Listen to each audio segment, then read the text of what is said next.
লাআল্লি আমালু সালিহান ফীমা তারাকতু কাল্লা ইন্নাহা কালিমাতুন হুয়া কাইলুহা ওয়া মিন ওয়ারাইহিম বারযাখুন ইলা ইয়াউমি ইউবআসুন। মানুষের যখন মৃত্যু আসবে, মৃত্যুর সময় যখন গণায় আসবে, মানুষ বুঝতে পারবে দুনিয়া থেকে যাওয়ার সময় হয়ে গেছে। সেই সময় সে তার কিছু কথাবার্তা সে কি বলবে আল্লাহর কাছে?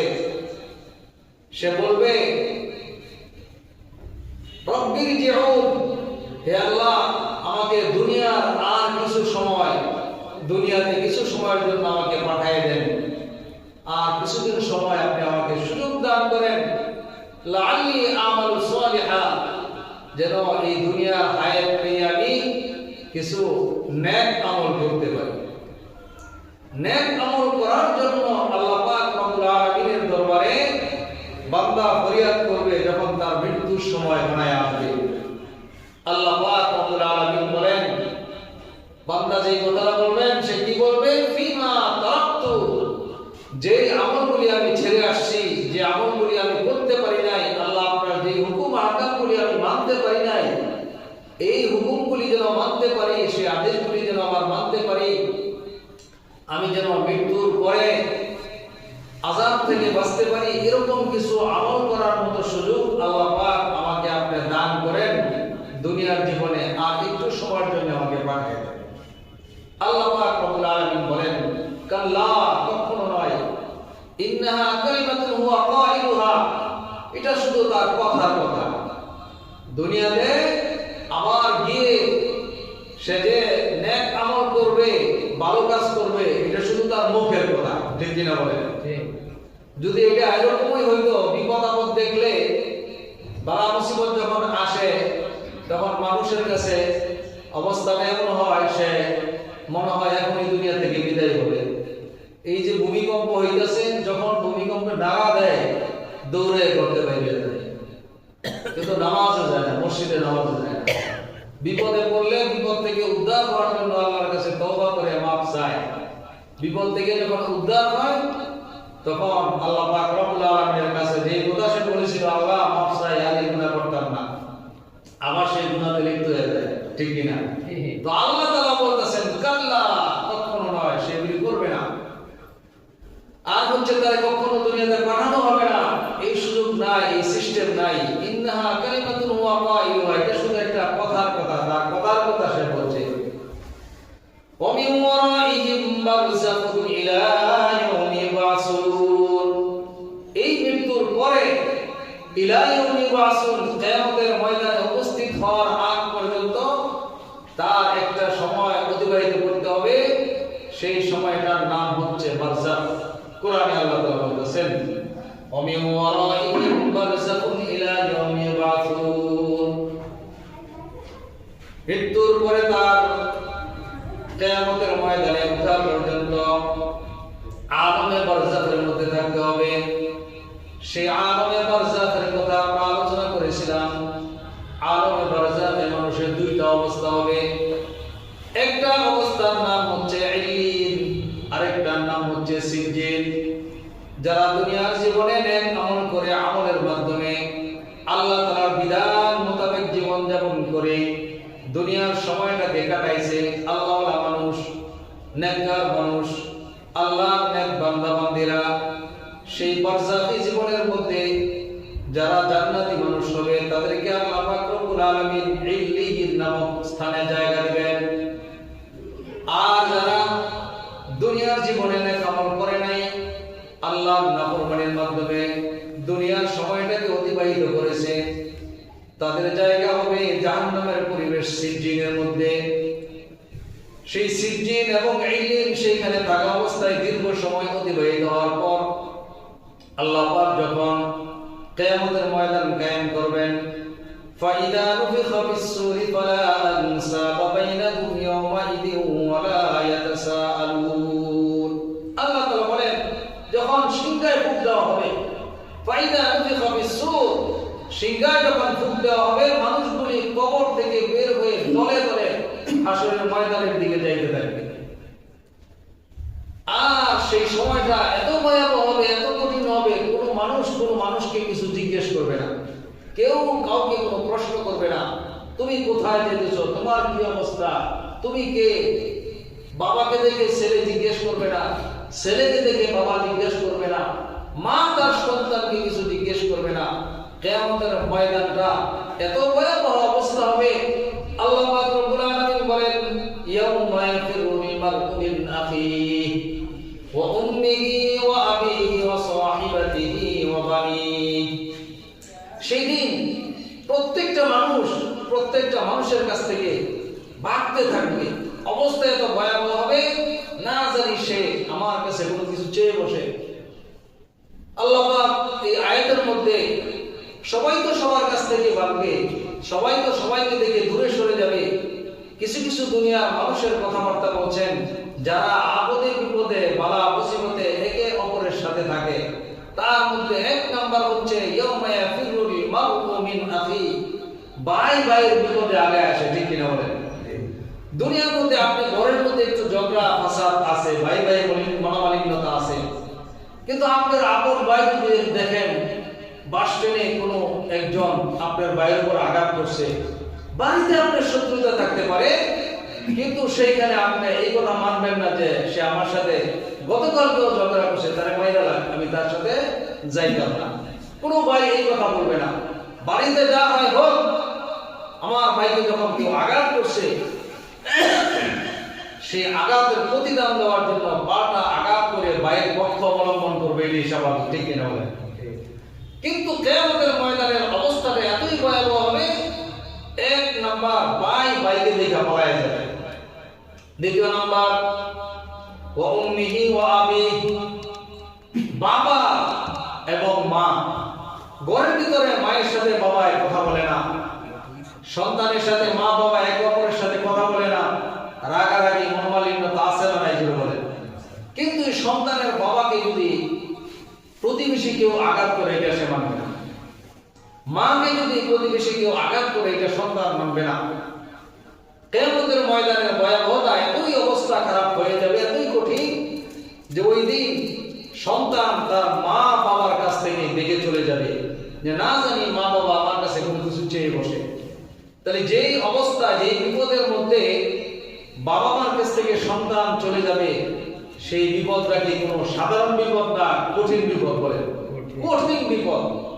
তারপরে আল্লাহ তাআলা বলেন ওয়াসাহিবাতিহি ওয়া বানিহি, সন্তানের কাছ থেকেও বাবা মা বেগে যাবে। সন্তানের বিপদ দেখে বাবা মা কখনো ভাগে না, কাছে আসে। কিন্তু কিয়ামতের ময়দানে ভয়াবহতা এত মারাত্মক আকার ধারণ করবে, বাবা মা সন্তানকে দেখে দূরে সরে যাবে। তারপরে আল্লাহ তাআলা বলেন লিকুল্লি ইমরিইন মিনহুম ইয়াওমাইযিন শা'নুন ইউগনি, প্রত্যেকটা মানুষকে দেখে ভাগবে, কেউ কারো চিন্তা করবে না।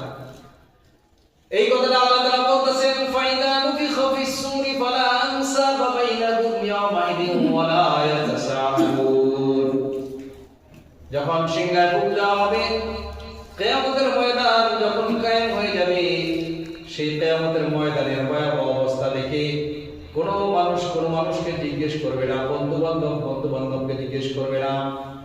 অন্য জায়গায় আল্লাহ তাআলা বলেন আল আখিল্লাহু ইয়াওমাইযিন বা'দুহুম লিবা'দিন আদুউম লিল মুত্তাকুন, আজকের কঠিন দিনের মধ্যে দুনিয়ার যত বন্ধু বান্ধব আছে, প্রত্যেকটা বন্ধু বান্ধব একে অপরের শত্রু হয়ে যাবে।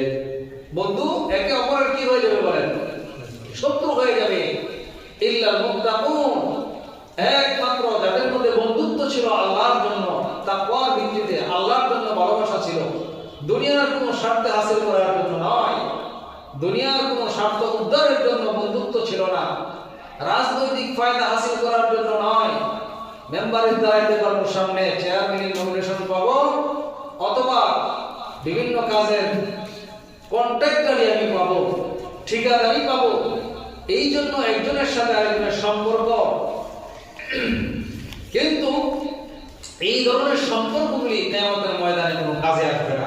একমাত্র কাজে আসবে যে সম্পর্কটা দুনিয়াতে একমাত্র আল্লাহর জন্য ছিল। বলেন সুবহানাল্লাহ।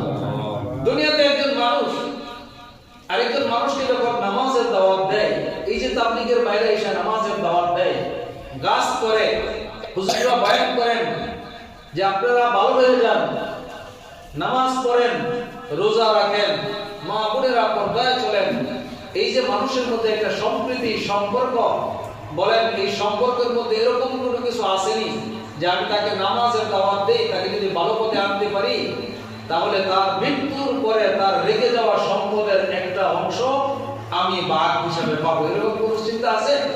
একমাত্র আল্লাহর জন্য। এই জন্য আল্লাহ তাআলা বলেন আল আখিল্লাহু ইয়াওমাইদিন বা'দুহুম লিবা'দিন আদুউন লিল মুত্তাকুন। সেই কিয়ামতের কঠিন ময়দানে মানুষের মধ্যে অবস্থা এরকম হবে, কেউ কারো সম্পর্কের পরিচয় দিবে না, বন্ধু বন্ধুদের পরিচয় দিবে না, প্রত্যেকটা বন্ধু আরেক বন্ধুর দুশমন হয়ে যাবে।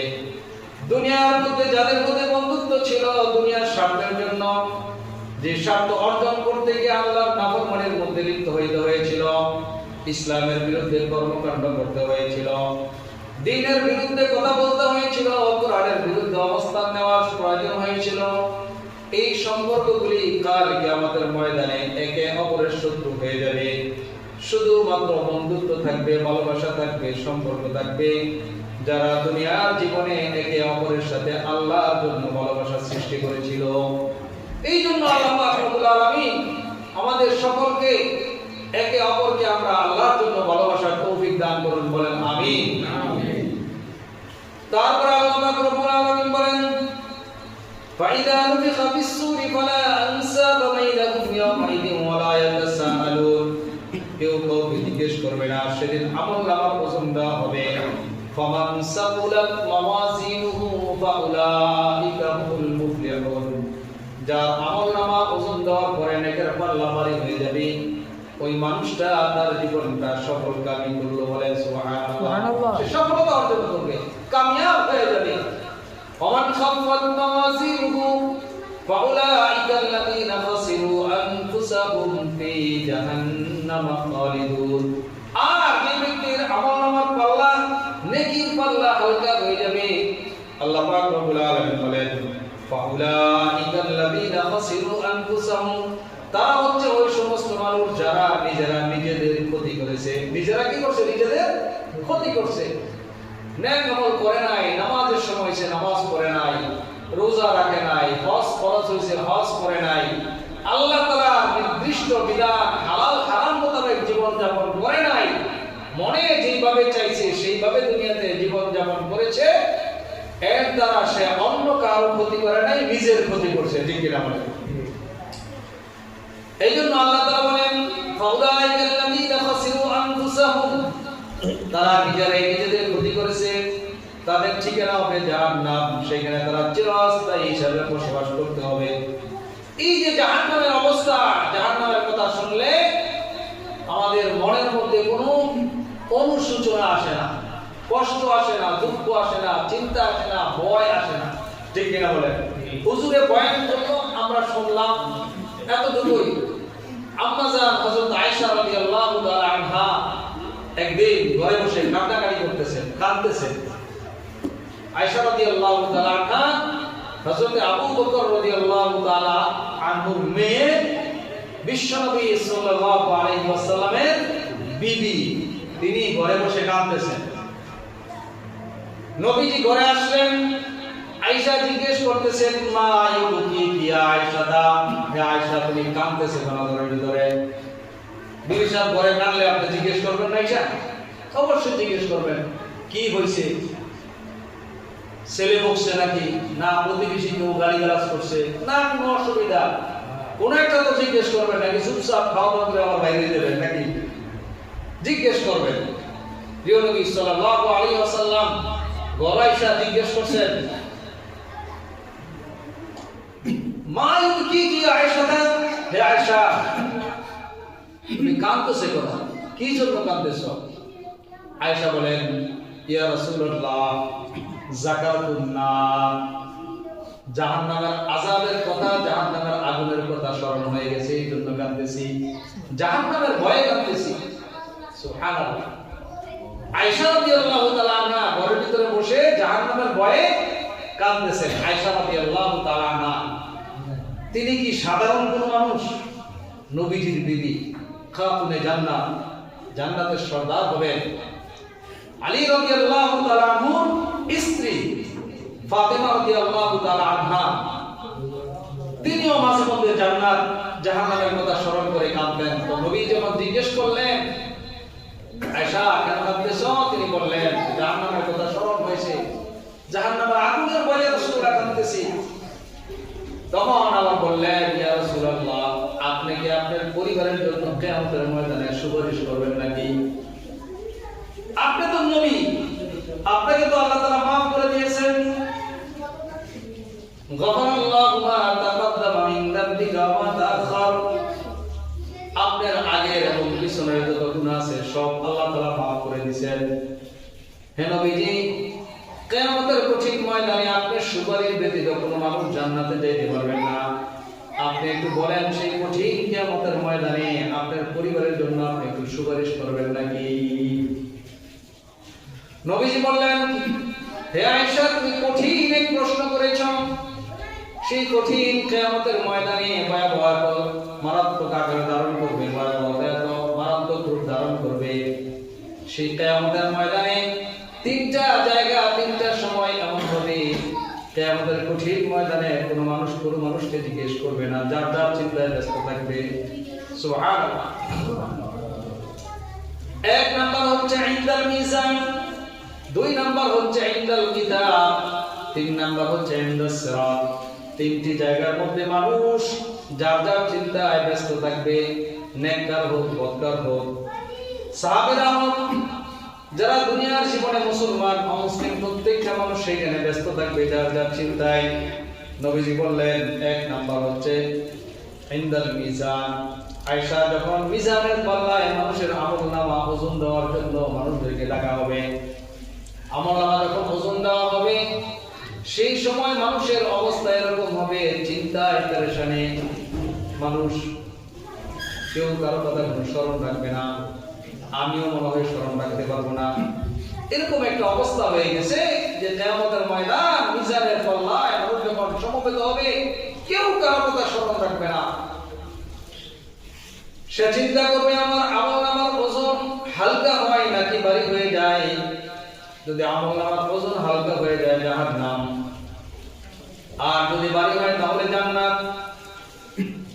এই জায়গাটার মধ্যে প্রত্যেকটা মানুষ চিন্তিত থাকবে। দ্বিতীয় নাম্বার হচ্ছে ইনদাল কিতাব, যখন আমলনামা ওজন করার পরে কিতাব আকারে মানুষকে দেওয়া হবে, ডাক দেওয়া হবে, কোথায় তোমরা আসো, যার যার আমলনামা হাতে পাওয়ার জন্য সামনে চলে আসো। আয়েশা, সেই সময়টা এত ভয়াবহ হবে, কেউ বলতে পারবে না আমলনামা ডান হাতে আসবে নাকি বাম হাতে। যাদের আমলনামা ডান হাতে আসবে তারা তো খুশিতে বাকবাক হয়ে কিয়ামতের ময়দানে আপনজনদেরকে ডাকতে থাকবে। আর যাদের আমলনামা বাম হাতে আসবে, তাদের আমলনামা বাম হাতরা বক্ষটা ছিদ্র করে পিছন দিয়ে দাঁড় করে দেওয়া হবে। এই কঠিন মুহূর্তের মধ্যে মানুষ একে অপরকে ভুলে যাবে। তিন নাম্বার হচ্ছে ইনদাস সিরাত, আমলনামা পাওয়ার পরে জাহান্নামকে টেনে এনে জান্নাতের সামনে স্থাপন করা হবে। তারপরে ফুল সিরাতের ফুল ফিটিং করা হবে, মানুষদেরকে ডাকা হবে। প্রত্যেকটা মানুষ সেই ফুল সিরাতের উপরে পার হয়ে উপরে জান্নাতের মধ্যে যাইতে হবে। কিছু মানুষ তো এরকম থাকবে যারা বিদ্যুৎ গতিতে পার হয়ে যাবে, কিছু মানুষ যারা দৌড়ায় পার হবে, কিছু মানুষ বাতাসের গতিতে যাবে, কিছু মানুষ হেঁটে হেঁটে যাবে, কিছু মানুষ হামাগুড়ি দিয়ে কোনো মতনে পার হবে। আর কিছু মানুষ থাকবে যারা সেই জাহান্নামের উপরে স্থাপন করা ফুল সিরাতের পুল থেকে নিচে গড়িয়ে জাহান্নামের তলদেশে চলে যাবে। এই তিনটি জায়গার মধ্যে আয়েশা খুব বিপদ, কঠিন বিপদের মধ্যে। হযরত আনাস রাদিয়াল্লাহু তাআলা আনহু একদিন নবীজিকে বলছেন, ইয়া রাসূলুল্লাহ, আপনি আমাকে কিয়ামতের ময়দানে আমার জন্য একটু পার্সোনাল সুপারিশ করবেন। পার্সোনাল? তো নবীজি বলছেন, হ্যাঁ আনাস, আমি তোমার জন্য ব্যক্তিগত একটা সুপারিশ করব। তো আনাস রাদিয়াল্লাহু তাআলা আনহু বলতেছেন, ইয়া রাসূলুল্লাহ, কিয়ামতের ময়দানে আমি আপনাকে কোথায় পাবো? এত কোটি কোটি মানুষ, পৃথিবীর শুরু থেকে শেষ পর্যন্ত এত মানুষের মধ্যে ইয়া রাসূলুল্লাহ আমি আপনাকে কোথায় পাবো? তো আল্লাহ রাসূল সাল্লাল্লাহু আলাইহি ওয়াসাল্লাম বলেন, আনাস তুমি আমাকে কিয়ামতের ময়দানে এক নম্বরে পাইবা মিজানের পাল্লার কাছে। সুবহানাল্লাহ। সেখানে আমি দাঁড়ায় থেকে দেখবো আমার উম্মতের আমলনামা হালকা হয়ে যাওয়ার কারণে বিপদে পড়ে যায়, সে জাহান্নামের আসামি হয়ে যায়, আমি সেখানে উপস্থিত থাকবো। সুবহানাল্লাহ। দ্বিতীয় নাম্বার, যখন আমলনামা ওজন দেওয়া হবে তখনও থাকবো, আর আমলনামা যখন হাতে দেওয়া হবে তখন আমি সেখানে থাকবো।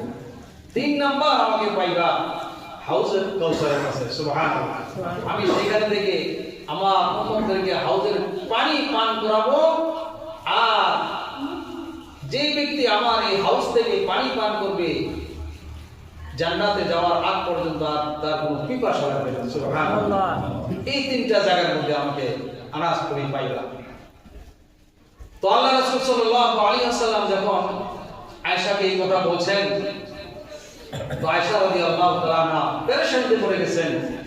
আয়েশা রাদিয়াল্লাহু তাআলা আনহা বলতেছেন, ফাসাউফা ইউহাসাবু হিসাবান ইয়াসীরা, কোরআনের কিছু আয়াত, যে আয়াত আমি পড়েছি, ইয়া আইয়ুহাল ইনসান ইন্নাকা কাদিহুন ইলা রাব্বিকা কাদহান ফামুলাকিহ, হে দুনিয়ার মানুষ, তোমরা প্রত্যেকের কাজ কর্মের মাধ্যমে তোমার রবের সাথে সাক্ষাতের দিকে যাচ্ছ। ঠিক কিনা বলে? মানুষ ভালো কাজ করো আর মন্দ কাজ করো, প্রত্যেকটা মানুষ তার নিজ নিজ কর্মের মাধ্যমে তার রবের দিকে যাইতেছে, রবের সাথে গিয়ে সাক্ষাৎ করবে। যে ব্যক্তি ৫ ওয়াক্ত নামাজ পড়ে তারও মৃত্যু হবে, তাকেও দাফন করা হবে। যে ব্যক্তি আল্লাহর বিধান মোতাবেক চলে তাকে দাফন করা হবে। যে আল্লাহর নাফরমানির মাধ্যমে সময় পার করতেছে তারও সময় পার হইতেছে, আল্লাহর দিকে যাইতেছে। ঠিক কিনা বলেন? তো আল্লাহ তাআলা বলেন, ইয়া আইয়ুহাল ইনসান, হে দুনিয়ার মানুষ, তোমরা কিন্তু প্রত্যেকেই ইন্নাকা কাদিহুন ইলা রাব্বিক, তোমাদের রবের কাছে তোমাদের কর্মের মাধ্যমে, দুনিয়ার পরিশ্রমের মাধ্যমে আল্লাহর সাথে মুলাকাত করার জন্য তোমরা যাইতেছো। সেখানে যাওয়ার পর ফাআম্মা মান উতিয়া কিতাবাহু বিয়ামিনি, যার আমলনামা ডান হাতে দেওয়া হবে, ফাসাউফা ইউহাসাবু হিসাবান ইয়াসীরা, যার আমলনামা ডান হাতে দেওয়া হবে তার হিসাব নিকাশ খুবই সহজ হবে। সুবহানাল্লাহ। আয়েশা রাদিয়াল্লাহু তাআলা আনহা বললেন, ইয়া রাসূলুল্লাহ, আপনি না বলছেন যে ব্যক্তির হিসাব কিয়ামতের ময়দানে হবে নিশ্চিত তার জন্য জাহান্নাম, তাহলে হিসাব সহজ, আমলনামা ডান হাতে পাওয়ার পরে আবার হিসাব সহজ হবে, এটার অর্থটা কি? তো আল্লাহ নবী বললেন, হে আয়েশা, যাদের আমলনামা ডান হাতে দেওয়া হবে তাদেরকে শুধু আল্লাহর দরবারে উপস্থিত হওয়ার জন্য ডাক দেওয়া হবে, আর কোনো হিসাব নাই। শুধু হাজিরা দিবে আর জান্নাতের সার্টিফিকেট হাতে নিয়ে জান্নাতে চলে যাবে। ওয়ায়ানকালিবু ইলা আহলিহি মাসরুরা, আমলনামা ডান হাতে পাওয়ার পর হিসাব নিকাশ সহজ যখন হয়ে গেল, সে তার পরিবার পরিজনদের কাছে আনন্দ ঘন চিত্তে প্রবেশ করবে। সুবহানাল্লাহ। ওয়া আম্মা মান উতিয়া কিতাবাহু ওয়ারা'a যাহরিহি, আল্লাহ তাআলা বলেন, যার আমলনামা ওয়ারা'a যাহরিহি, পিছনের দিক দিয়ে দেওয়া হবে। বক্ষটা ছিদ্র করে যখন তারপর আমলগুলি হাতের মধ্যে দেওয়া হবে, বাম হাতে পিছনের দিক দিয়া, মানুষটা কি বলবে? ফাসাউফা ইয়াদউ সুবুরা ওয়া ইয়াসলা সাঈরা, সে ধ্বংসকে ডাকতে থাকবে, যে আল্লাহ আমাকে ধ্বংস করে দাও। আমলনামা যেহেতু পিছনের হাত দিয়ে দেওয়া হয়েছে, পিছন দিক দিয়ে বাম হাতে দেওয়া হয়েছে, তার মানে নিশ্চিত জাহান্নামী। সে ধ্বংসকে ডাকতে থাকবে, ধ্বংস হয়ে যান, সে যেন ধ্বংস হয়ে যায়, তার হিসাব বিকাশ আর সামনে যেন না হয়, সে যেন বেঁচে না থাকে, তার মৃত্যু সে কামনা করবে। ওয়াসলা সাঈরা, আল্লাহ তাআলা বলেন, খুব দ্রুত খুব সত্তর জাহান্নামের মধ্যে আমলনামা নিয়ে এসে প্রবেশ করবে। কারণ দুনিয়ার মধ্যে তার অবস্থাটা ছিল এই, ওয়ায়ানকালিবু ইলা আহলিহি মাসরুরা, আমলনামা ডান হাতে পেয়ে যেরকম আপনজনদের কাছে খুশিতে চলে যাবে, ঠিক তেমন ভাবে আমলনামা যাদের বাম হাতে, তাদের অবস্থাটা দুনিয়াতে ছিল, তারা দুনিয়াতে আল্লাহকে ভুলে তাদের পরিবার নিয়ে আনন্দ ফুর্তিতে মগ্ন ছিল। ঠিক